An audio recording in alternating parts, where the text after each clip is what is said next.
Today we're talking about success with Bitcoin and crypto with Ivan on Tech, one of the leading channels on Bitcoin on YouTube. Ivan, before I start, I want to say thank you for doing this. Really appreciate it, man. Good to be here. Good to be here, Paul. And I've been watching you grow. I've been watching you for a while now, and I'm excited about doing this. But I gotta ask you, before Ivan on Tech became Ivan on Tech, when you were Ivan, if I met you in high school, what would you be like? Oh, in high school, I was studying hard. I wasn't a geek. I wouldn't say I was this geek, but I was still studying very hard. I didn't like partying that much, so it was a lot that I programmed at home. I studied very, very hard. I had many friends, so I had a good social life, although I was doing all of that. And I just wanted to get in the university here in Stockholm, and you needed to have good grades. So that is kind of the last obstacle I had, because in the university you are already in, and in Sweden, once you get in, you cannot get out. Like, they cannot kick you like in most other countries. So for me, it was like, okay, let's just get in, and then when I'm in, I will be able to focus on side projects, on businesses, and whatever else, because I'm already in. But now in high school, just get in there. Nice, nice. And how did it happen? What drove you to get where you are, what you are doing now?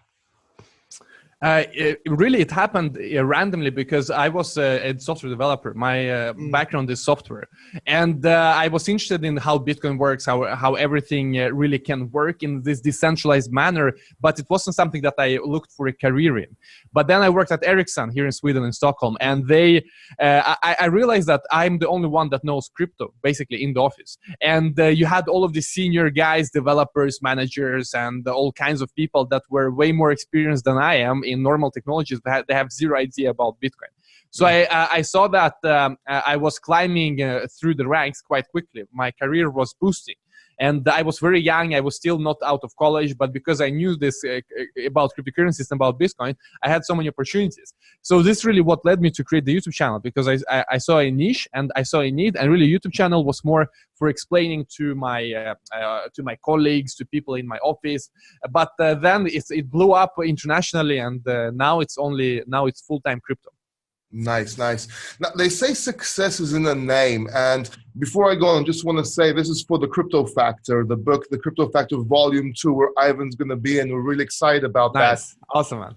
People can check out Crypto Factor #1 in the links down below. How did you come up with the name Ivan on Tech? That's a very marketable name. Yes. Well, and the actually, programmer explains as well. I'm sorry. Yes. From the beginning, it was Ivan the programmer. Like the first few weeks, I was Ivan the programmer. Right. And then it's actually a funny story. It's good that you asked, because I haven't told it a lot. But then someone just emailed me, and they wrote, "Hey, I have ivantheprogrammer.com," and I checked on this online tool, and that guy just bought ivantheprogrammer.com like the same day, and then he's emailing me.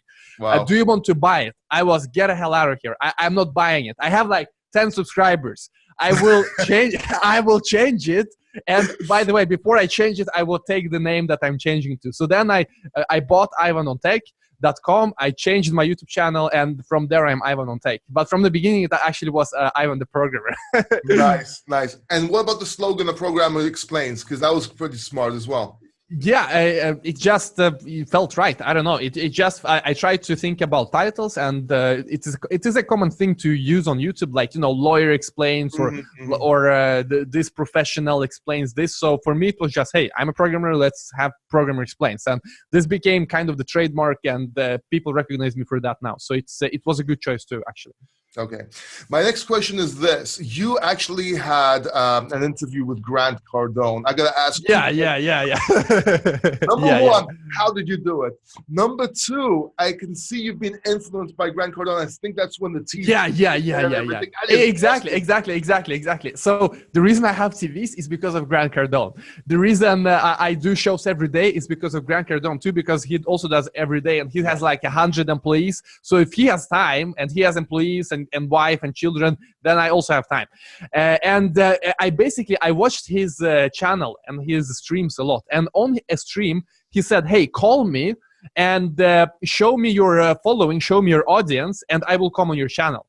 So I called in, I showed him my YouTube channel, and he had some kind of topic about building an audience or something, and then he said, okay, I'm gonna come in, but also it's not that he did me some kind of favor, because that video has like 100,000 views. So I also did him a big favor as well, because he got so many crypto fans, and also the timing was very good, because at that time Bitcoin was going up a lot. It was during the 2017 autumn pump. So in that sense, we both did each other a favor. And what's good is that maybe I'll have him again, because I'm in touch with him. So that is something that also I followed him a lot, and it was really a pleasure to have him on. I'm actually a huge fan of Grant Cardone, especially 10X Factor. Yeah. I agree. So I got to ask you, what does success mean to you? Because everyone defines success differently, right? But what does it mean to Ivan on Tech? I would say it's that you can do whatever you want. You don't have anyone, telling you what to do. You don't really need to care about, what you say. Maybe obviously it's you need to be using your head, but so many people that work, for example, in big corporations, they feel censored. They cannot type different things on social media because, hey, maybe it's controversial, maybe it's this and that. Success is really you do whatever you want with your time. You say whatever you want without, losing your income and getting fired or whatever. This is success to me. Time and freedom to speak. And unfortunately, most people don't have it. Like, unfortunately, it is like that in many countries. On that note, do you think anybody can be successful in life? Yeah, absolutely. No question about that. I mean, why shouldn't you? You have social media, you have internet, you have so much knowledge. Really, you look at the kids now, like those kids like 12, 13, they know so much, because they watch all of these smart thinkers and smart people on YouTube and lectures and podcasts. So you really have all the tools. It's never been easier. It's never been more accessible. And absolutely, it just, if some people say, hey, I'm not successful because this and this and this, but at the end of the day, come on, you have everything. Yeah. Obviously, if you live in some country that is very poor, you don't have internet, that's another thing, but we're not talking about that. Yeah, of course.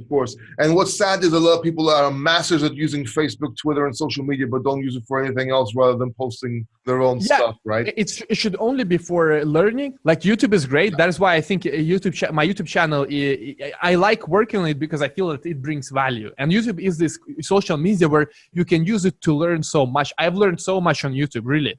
You look at Grant Cardone, you look at other people I follow, I've learned so much. My life wouldn't be nearly as good, and I wouldn't be nearly as smart, if you can call me that, today if it wasn't for YouTube.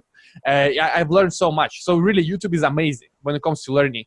Other social media, I think you should use it for spreading the message. Like, if you have some kind of message, use it. If you don't have a message, only follow people you can learn from. But unfortunately, many people get caught up in this, vacation pictures, comparing to others. But you can use it for that, but it's not the best way to use it. The best way is to actually get a business going, get your message out, reach influential people that you can get in touch with, and bring some kind of value to the world, create something. That is the best way to use social media. Yeah, and you have learned a lot, but you also give a lot. You teach a lot. I know that you have you have influenced tech with Catalina, for example. Yeah. Her stuff. So that's true. That is true. I like that. I'll put her channel down in the description below as well, because she's awesome. She has a nice channel in Spanish too. Awesome, man. Awesome. So what about the cryptocurrency, the crypto industry? Do you think anybody can be successful within the crypto industry? It's way more easier to be successful in crypto industry than in many other industries. Like I told you, I was like 17-year-old at Ericsson, and I knew so much about crypto. And for me, it was very, very easy to climb through the ranks and to really be needed in the company. So if there's anything you should be successful in, it is crypto. Because if you just study for a few months, you know more than 99.99% of people in the world, meaning that you're valuable to so many corporations, and corporations with money, and companies with money, and people with money. So I think when you look at financial gain and the opportunities, being an expert, it is the best way to use the crypto market and crypto opportunities. Unfortunately, most people lose money in crypto. Why? Because they only rely on speculation. They don't have anything else to offer except speculation. And if you are an expert, and when I say an expert, I really mean study for a few months, be very interested for a few months, you are an expert. It's very easy. So if you are in that position, you make money in the bull market, in the bear market, in sideways market, and you don't take any risks. So this is the most wonderful thing. Yeah, and people should realize it's not just about buying and selling. You can also Yeah, do different things around crypto, which exactly, is something needed. exactly, So exactly. they say you need to fail or you will fail in life in order to succeed. How do you handle failure?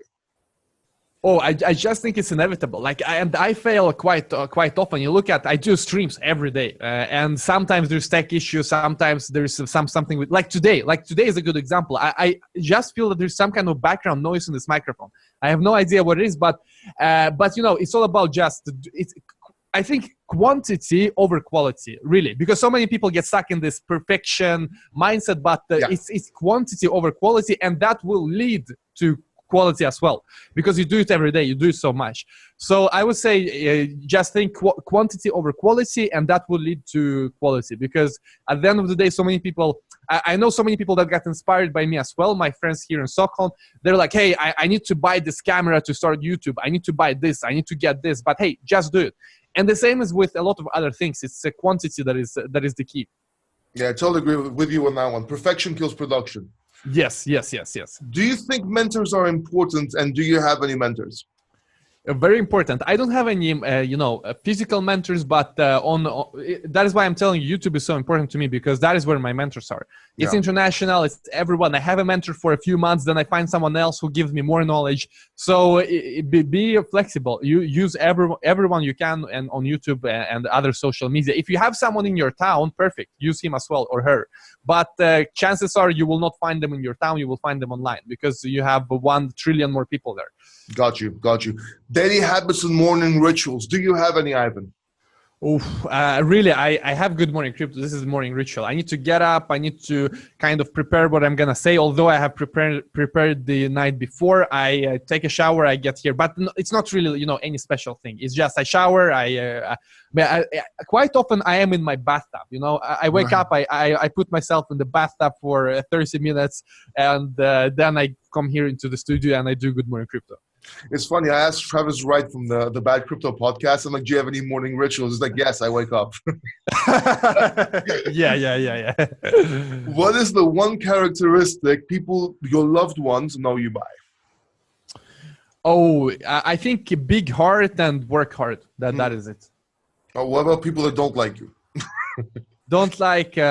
I don't know, man. Like you have to ask them. But I'm sure there are many things they don't like too. Maybe that I'm too focused on my thing. I don't know. I really don't know. But I'm sure there are so many things. And maybe maybe I should reflect on that more, because I'm not really reflecting on that. I'm just doing my thing and moving forward. But I'm sure there are things they don't like too. Makes sense. What does a typical day for you look like? There are really no typical days, but I wake up, I do Good Morning Crypto, I go to the office, I have some meetings, I do some research, I have some Skype calls with collaborations, with sponsors, with new people that want to be on the channel. But really, it's different. Sometimes right now, I moved into this new studio, so I need to do a lot of things around that. But all in all, it's Good Morning Crypto is constant, and then in the evening, I need to prepare the next Good Morning Crypto. So those two things are constant, but other than that, it's different. Right. And how did you get involved in cryptocurrency? And by that I mean, because I know you answered earlier on, you got involved with Ericsson and everything. But how did you get involved with cryptocurrency? Did you buy when you first bought, for example? Yeah, it was way long ago. It was 2013, and at that time I was in high school, so it was those times. And I had not that much money, so I just tried with like $30, and then I went to $300, and that was basically like all the money I had, because really I didn't have a lot back then.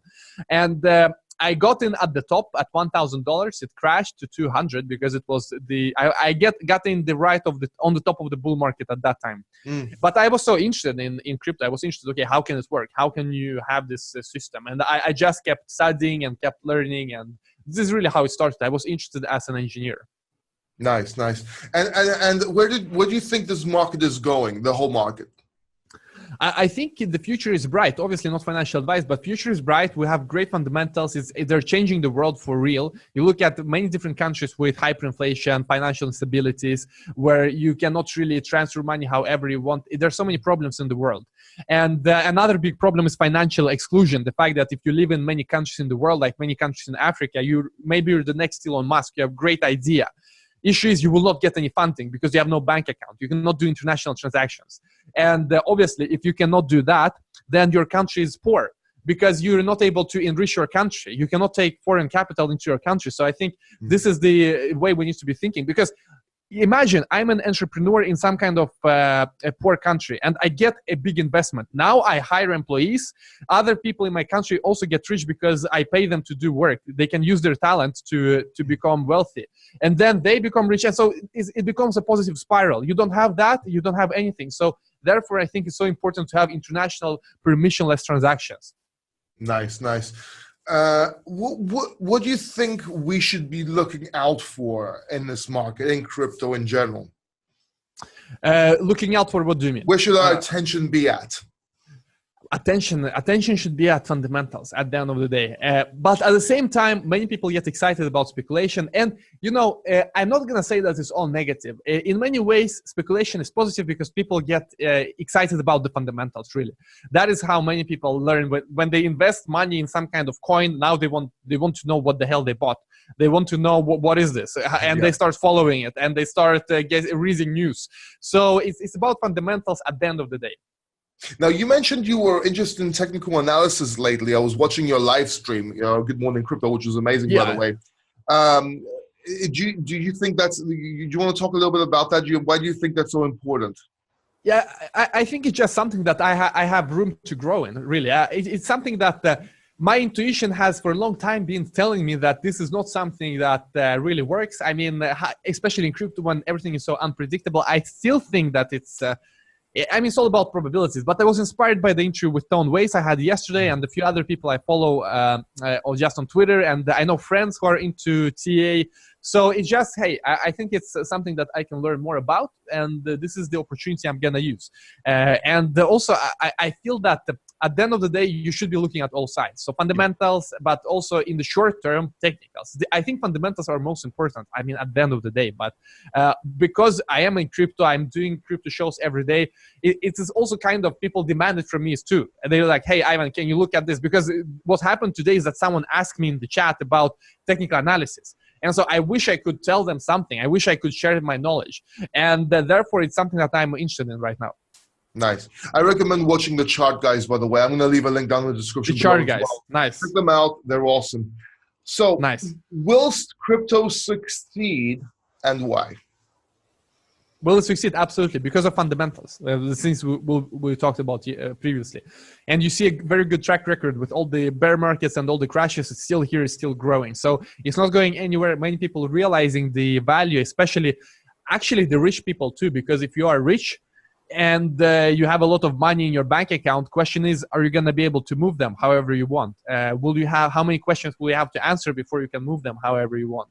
So it's both poor people without any bank accounts, but also very rich people that do truly want to have an unconfiscatable asset. So it's both the spectrums. People in the middle, I think, are in the they're the most ignorant, and they don't see the value as much, especially in the Western countries. Like in Sweden, you have this bank. It's called basically bank guarantee, that if you insert money into the bank and the bank crashes, you will get it back up to 100,000 euros. But people don't realize that, hey, they can print new euros or Swedish crowns, however they want. So there is so much education that is missing from people's minds. They're feeling so comfortable and everything just works for them. But at the end of the day, we're living in a big, giant experiment. Negative interest rates have never happened before. We're really experimenting it for the first time. And so in that regard, I think those people in the middle who are not very rich, but also not the poor and without financial infrastructure, they are in the most danger, I think, long term, because they're not guessing it. They're not studying. They're not putting the work in to learn. And they will be in the most danger. Yeah, they'll be left behind. Now, I know you are in a rush. I know you have another meeting. So what I'm going to do, I'm going to ask one more question. But before I ask that question, just want to ask, where can people find you? Well, you have YouTube, Ivan on Tech. You have Twitter, Ivan on Tech. Instagram, Ivan on Tech. So just Google, search, you'll find me. Great. I'm going to leave all that down in the description below. So here's my final question for you, Ivan. What is the one question you wish people asked you, but they don't? one question people, I think it's more about, hey, how to learn. Because important thing is not facts, it's not knowledge. It's about, okay, how do I learn how to learn? And this is really one of my biggest strengths, I think. And really, this is why, usually people bash university and education, but really, crypto took off for me. I didn't even finish my master's, and I don't care about my master's and my bachelor. Like that may be the last thing I care about right now. But what I really care about is that it taught me how to learn. And really, especially in software development programs in universities, they're not teaching you facts. They're not teaching you, hey, this programming language, hey, this technique, because that will change tomorrow. You will have new programming languages. You will have everything will be new tomorrow. What they are teaching you is, okay, how can you learn quickly, whatever? New technology, new technique, it's all going to change anyway. So we're more focusing on, okay, learn how to learn. And this is the most important thing. And it's not easy to explain in a few minutes, but you need to be, it's the mindset that I think many people need to be having. Okay. Thank you, Ivan. I really appreciate it. If you're watching this, go check out Ivan's channel. If you like what you are seeing, go ahead and subscribe down below. Don't forget to hit the bell notification button. And my tagline is usually, I'm Paul Democritou. Until next time, keep succeeding. I'm going to try and say it in Swedish. Jag heter Paul Democritou. Until next time. Awesome, man. Awesome, man. Awesome, man. Thank you, Ivan. I'll see you next time. I'll see you guys soon in the next video. Awesome, man.